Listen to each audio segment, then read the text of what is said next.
Hey, what's up guys? Welcome back to the channel. So today in this video, I'm going to break down something that not a lot of people are talking about, and that's whether or not an organization like MAD, Mothers Against Drunk Driving, could be involved knowingly or unknowingly in the kind of targeted harassment and surveillance we've seen across the country.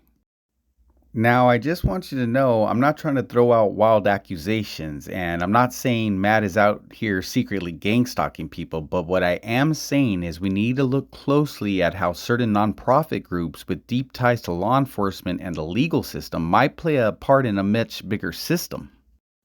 Like I've said before, there are multiple groups involved in gang stalking. It's not just one organization or agency. That's what makes it so difficult to pinpoint exactly where it's coming from. And they know this. That confusion is part of the design. It's how the system stays hidden and why it works so effectively. The overlap between different groups, whether it's law enforcement, community watch, private contractors, or even rogue individuals, creates a fog of uncertainty that protects those that work behind it.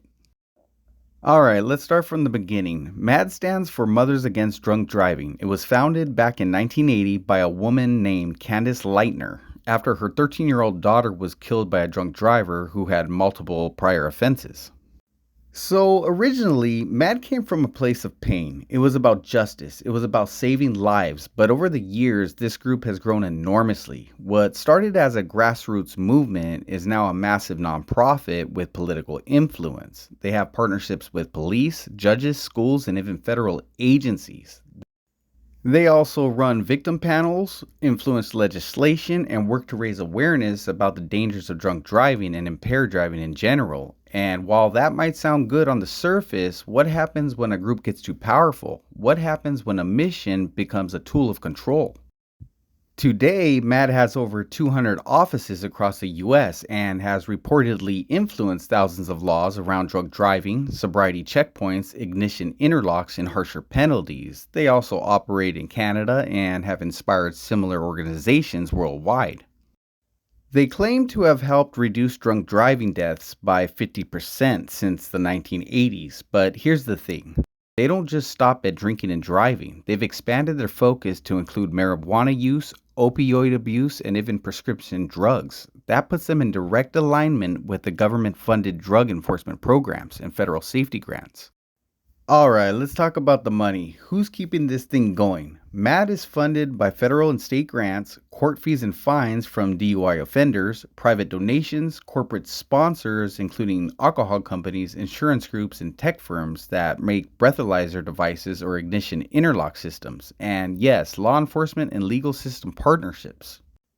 This means that the more arrests there are, the more classes people are forced to take, and the more fines that are issued, the more money MAD receives through the system. That raises some serious questions. Could this system be abused? Could people be targeted not just to stop crime, but to keep the machine running?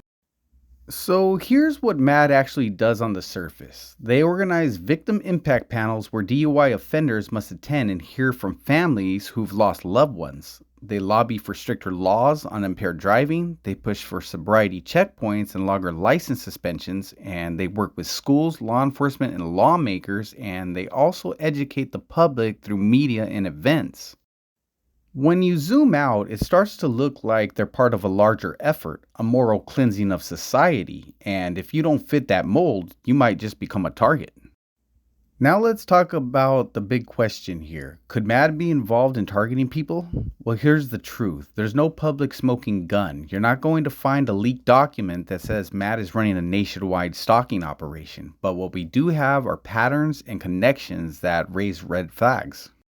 MAD works hand in hand with probation departments, drug courts, law enforcement task forces, public schools, and community coalitions. That means they are often in direct communication with government systems that have historically been used for surveillance, blacklisting, and even harassment.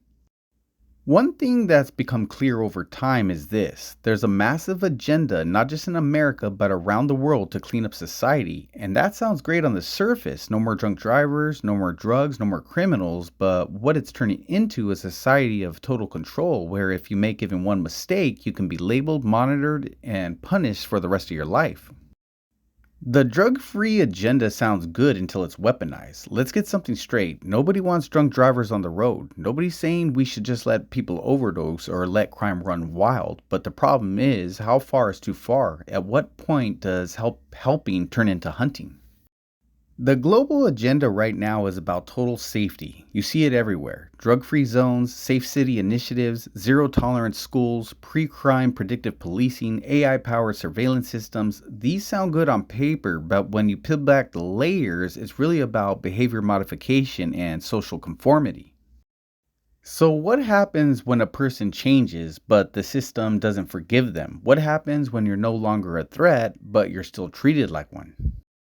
Here's something that most people don't realize. Once you're in the system for something like a DUI or substance abuse, you get a label, and that label will follow you everywhere. Job applications, housing background checks, credit scoring, social services, community watch lists, and in some cases, that label becomes a targeting tool. Law enforcement and private organizations sometimes share data with community partners, groups like MAD included, under the idea of keeping communities safe. MAD started as a grieving mother's cry for justice. Over time, it became a powerful political machine with influence over courts, schools, police, and media. It receives government funding, private donations, and even profits off the people it claims to help. That doesn't make it evil, but it does make them part of the machine. Whether you're a former offender, a whistleblower, or a recovering addict, or just someone who doesn't fit society's mold, organizations like MAD may not be intentionally targeting you, but they could be feeding data into a system that does. Alrighty guys, these were just my thoughts on the MAD organization. If you enjoyed this video, share it with someone. Alrighty guys, stay blessed out there. Take care.